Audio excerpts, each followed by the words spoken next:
dating apps. There used to be one, and now Americans are practically drowning in them. Dating apps are currently the most common way for Americans to find romantic partners. But which app is best for you? Well, that depends on what you're looking for in a partner. Americans, like other Western cultures, generally have an independent concept of themselves. This means that they show preference for choices they have made for themselves. This is called primary control or internal locus of control. Americans shape or influence their reality to fit their wishes, intentions, and goals. When it comes to dating apps, Americans can narrow their dating pool to have specific, even niche traits, depending on the app they use. You don't have to be lonely at farmersonly.com. City folks just don't get it. Perhaps users do not have the natural access to dating the pool they want to engage in. By using these apps, potential partners come to them. These apps also utilize another Western phenomenon, the similarity attraction effect. These apps ensure that the user are only engaging with people who possess the same desirable traits as the user.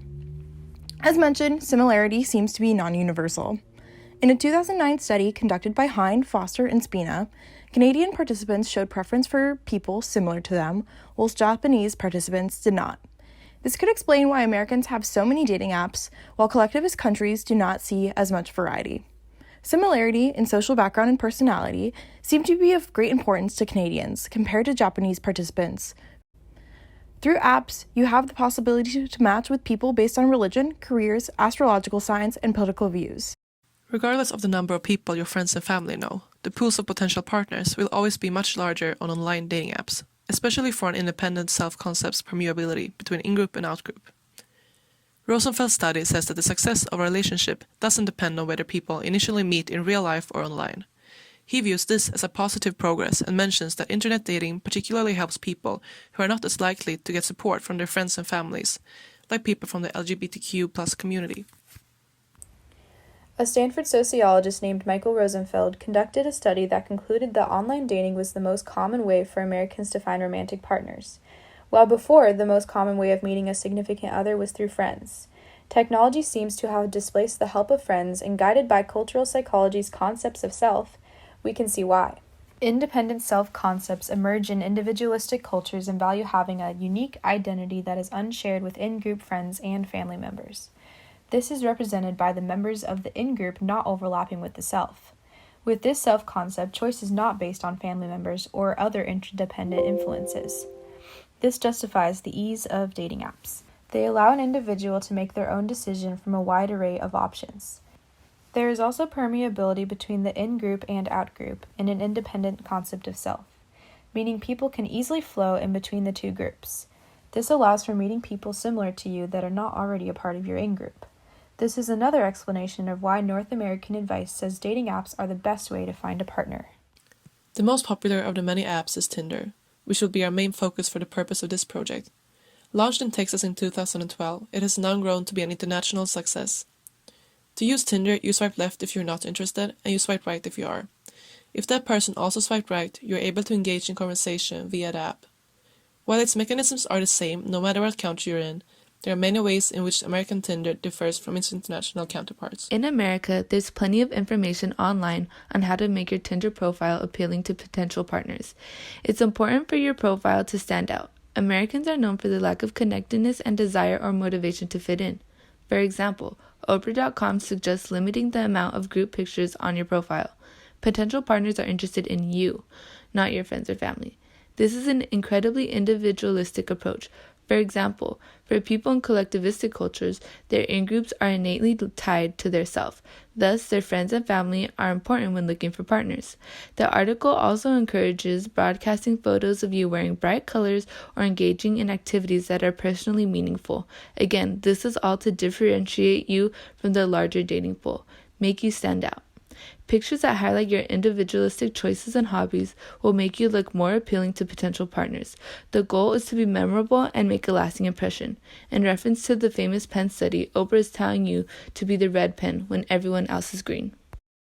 While standing out versus fitting in may not be a universal dating tip, the article does touch on some aspects that have been found to be a universal characteristic of attraction, such as symmetry and complexion. The article suggests removing glasses from profile photos as they may distort the facial bilateral symmetry. Americans are more analytical thinkers over holistic, so they do not see glasses as a part of you, but simply as a distracting accessory. Also, a clear complexion is a sign of health and universal attractiveness, which may be why so many users report using filters and editing to attract more potential partners. What is the motivation behind trying to be the most attractive person that shows up on someone's screen? The need for love and belonging, of course. Love and belonging is existentially universal, meaning it is cognitively available and existing in all cultures. The satisfaction model's process of a need leading to motivation, which leads to an achieved goal, shows that the need for love and belonging leads to the motivation to follow advice like Oprah's in this article, because this will allow the goal of finding a partner to be achieved. Tinder Plus, a premium version of Tinder, has the added features like Passport, where you can search the dating scene of any location without being there, and Rewind, which allows you to go backwards and change the way you swipe somebody. While dating apps give people the pick of the litter, these added features allow the person to be even more autonomous while finding their perfect match. Tinder made these features in a North American context, which gives this American woman the disjoint agency to influence her experience of the world, an agency where actions are freely chosen and independent from others. She can mold her experiences around herself because she sees through an incremental theory of the world, a view of the world that is flexible to someone's efforts to change it. This young woman also exemplifies having an internal locus of control, which means she sees herself as an influencer that can mold the experiences around her with whom she chooses to swipe right on Tinder. The agency of the Passport feature has a target market of westernized countries like people from the US who have greater mobility and move around a lot more than the rest of the world. People in westernized cultural contexts with independent self-concepts usually have higher relational mobility as well. Relational mobility is the idea that people have the freedom to move in between relationships. If one relationship is not fulfilling, you can form a new one that is more rewarding. The availability of new potential relationships increases with dating apps. As we mentioned before, Tinder has spread globally. While the interface remains consistent, if you visit Tinder's YouTube page, you will find different ways of advertising the app depending on what country is targeted. Tinder Southeast Asia uses the slogan, "How Tinder brought me my perfect match. Tinder can help you find your special someone." Whilst Tinder Sweden, Denmark, and some other countries use the slogan, "Single not sorry," for unexpected meetings. Tinder can help you expand your social network, meet new people by traveling, or just live in the moment.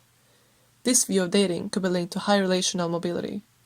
In Germany, the app is advertised through the statement, "Life is a game, played by my rules." We could look at self-actualization when analyzing how and why the app is becoming popular all around the world. Self-actualization is an individual's capacity to exert control over environments to achieve desired outcomes. To use an app in order to find love is an example of this. Self-actualization is at the top of Maslow's hierarchy of needs, and since it is universal, it makes sense that the concept of dating apps would work in many different cultural contexts. Although it is universal, it can be expressed in different ways. The Southeast Asian slogan puts more focus on the app as the actor, helping the individual to find their special someone. Using the app could be seen as a response to expectations to find a special someone or soulmate that is out there for you. To act in a way that will live up to roles and expectations can be seen as a conjoint agency. This can be compared to the German slogan, "To view life as a game where the individual makes up the rules to influence the environment and shape the reality to fit one's wishes," can be connected to freedom and mastery. Since it's the individual's own rules, they're independent from others, which is an example of this joint agency. It is more difficult for members of an outgroup to permeate the walls of an in-group due to their interdependent senses of selves. Because of this, dating looks vastly different in South Korea compared to the West. So-gating, or blind dating set up by a mutual friend, is a perfect example of South Koreans' preference for secondary control. South Koreans have an entity theory of the world, meaning that they must constantly adjust to situations out of their own control, such as being set up on a blind date. This style of meeting potential partners also reflects South Koreans' conjoint agency. Their preferences, goals, and intentions are interpersonally anchored. In other words, it's preferable to be set up on a blind date by a trusted friend because their judgment is just as, or even more, important as your own. To combat this cultural difference, Tinder had to change its marketing strategy. According to Bloomberg.com, in South Korea, the company is trying to shed its reputation as a hookup app. Instead, it's trying to sell itself as a place to find new friends. This is exemplified in their ads. In university towns, new billboards have emerged for Tinder. They say, "New year, new friends, new you." Additionally, one of the most popular ads depicts South Korean pop star Soon Lee with the caption, "Anyone down for a quick chat? I am here." This marketing strategy is working.